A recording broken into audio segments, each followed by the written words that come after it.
Good morning दोस्तों, एक बार फिर आपका अपना प्रिय डॉक्टर आदि कश्यप मुंबईचा माणूस और आपके लिए लेकर आया एक नई कहानी डॉक्टर आदि विशेष कुछ अलग हो जाए पे। दोस्तों, आज है एपिसोड नंबर 1018। स्थान है दिल्ली और आज मैं आपको एक बहुत ही अच्छी कहानी सुनाना चाहता हूं जो भेजने वाले हैं विवेक वर्मा। मेरे दोस्त हैं, बुल्गारिया में रहते हैं और काफी बड़े आर्किटेक्ट हैं। सोफिया वहां की कैपिटल है।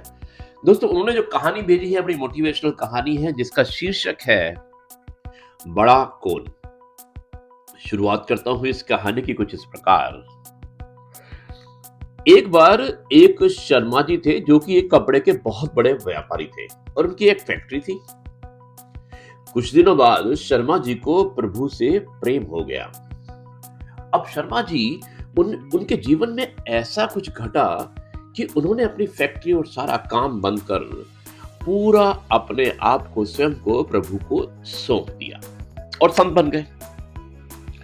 अब लोग उन्हें संत के सामने से जाने लगे, कहते थे कि संत शर्मा जी। अब शर्मा जी सिर्फ प्रभु की भक्ति करते और शाम को बैठते और अपने अनुयायियों को प्रवचन देते। दोस्तों, एक दिन शर्मा जी ने अपने अनुयायी यानी कि उनके भक्त जो थे उनको अपने व्यवसायी से संत बनने तक की पूरी कहानी बताई, पूरी घटना सुनाई।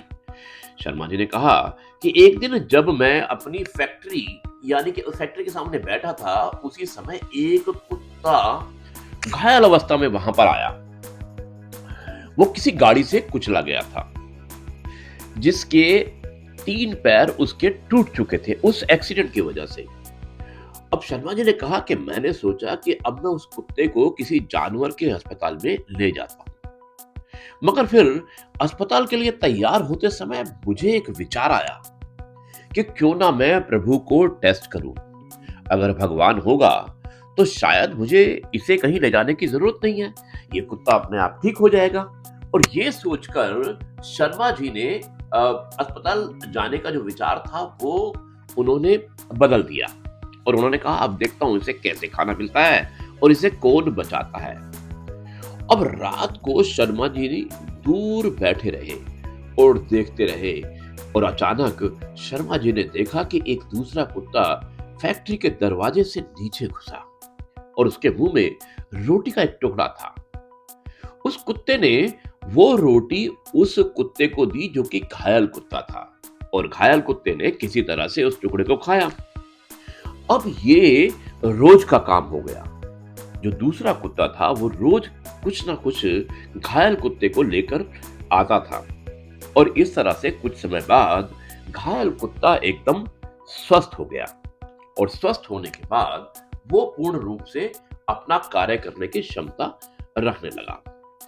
अब दोस्तों, ये देखकर शर्मा जी को भगवान पर भरोसा हो गया और उन्होंने क्या किया कि उन्होंने अपनी फैक्ट्री बंद कर दी। फैक्ट्री बंद करने पर व्यापार में ताला लग गया और वो प्रभु की राह में निकल पड़े।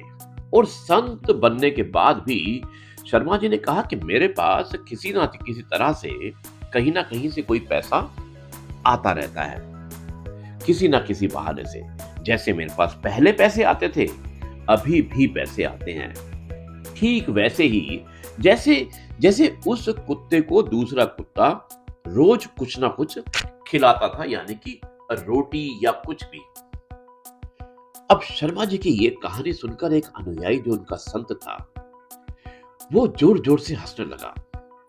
शर्मा जी ने जब उससे हंसने का कारण पूछा तो उसने कहा कि शर्मा जी, आपने ये तो देख लिया कि प्रभु ने उस कुत्ते का पेट भरा, मगर आप ये नहीं समझ पाए कि जो कुत्ता कि उन 2 कुत्तों में बड़ा कौन था, जो खाना खा रहा था वो या जो खाना लाकर दे रहा था वो। आप खाना खाने वाले घायल कुत्ते बन गए और आपने अपना कारोबार बंद कर दिया। लेकिन लेकिन जबकि पहले आप खाना खिलाने वाले कुत्ते थे, जिसकी वजह से फैक्ट्री में हजारों लोगों को खाना मिलता था। आप खुद बताइए कि पहले जो काम आप कर रहे थे प्रभु की नजर में वो बड़ा था या जो काम आप अभी कर रहे हैं वो बड़ा है। दोस्तों, शर्मा जी की आंखें खुल गई और उन्होंने दूसरे ही दिन अपना कारोबार, अपनी फैक्ट्री फिर से शुरू कर दी और संत शर्मा जी से एक बार फिर से वो व्यवसायी यानी कि बिजनेसमैन शर्मा जी बन गए और हजारों लोगों को उन्होंने नौकरी पर रख लिया। दोस्तों, इसीलिए कहते हैं कि अपना कर्म कभी मत छोड़िएगा, क्योंकि आप अपना कर्म छोड़ते हैं तो कर्म छोड़ने से आपकी जो दिनचर्या होती है वो दूर हो जाती है।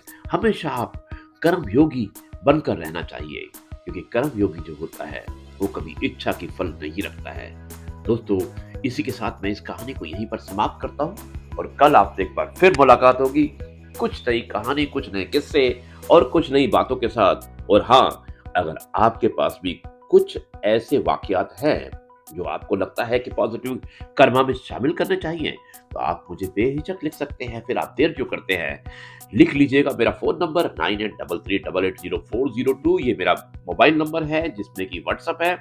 इसके ऊपर आप कुछ भी भेज सकते हैं जो आपको लगता है कि मुझे शामिल करना चाहिए। अब मैं इस कार्यक्रम को यहीं पर समाप्त करता हूँ और कल आपसे एक बार फिर मुलाकात करता हूँ मुंबई शहर से कुछ नई बातों के साथ। तब तक के लिए कहता हूँ नमस्कार, जय गुरु जी, शुक्राना गुरु जी।